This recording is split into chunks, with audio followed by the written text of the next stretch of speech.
The resolution before us, Mr. Speaker, ignores the realities of increasing child poverty, stagnating wages, and lost opportunities for those families and children left behind by the so-called success of the welfare reform. We've got Pilot Shaw has landed his plane on the aircraft carrier, said mission accomplished, and the carrier sank.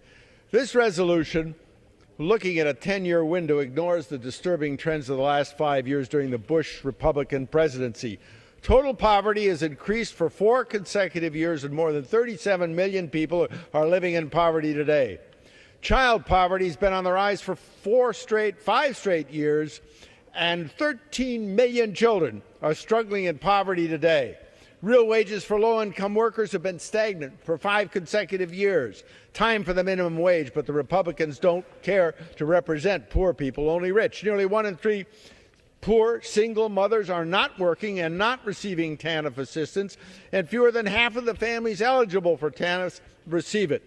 Child care funding under the Republicans is $11 billion short of what CBO estimates the states need.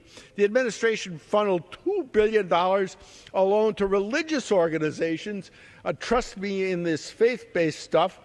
And the GAO has found that the Bush faith-based initiative lacks accountability and safeguards against discrimination. And this has been, as Congressman Shaw would claim, the most successful social policy in history. What is it, sir, that you don't understand about the word failure?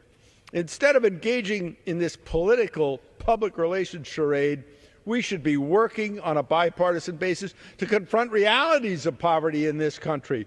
We should move ourselves into the present and work to ensure that we provide states with the resources they need to move families out of poverty instead of wasting time defining marriage.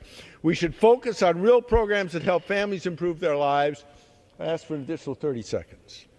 I'm on a roll. I yield the gentleman an additional 30 seconds. Gentleman recognized. Improve their lives, expand earned income tax credit, raise the minimum wage, increase access to Medicaid and Medicare, CHIP, and food stamps. We need to provide work supports with sufficient funding for children, remove the barriers to employment, provide education and training opportunities, and get to work and solve the problem of poverty instead of making tax cuts for the very rich and ignoring the middle class and doing it on the backs of the poor. That's the Republican way. The Democrats' way is to help everybody in this country rise out of poverty. Yield back the balance of my time.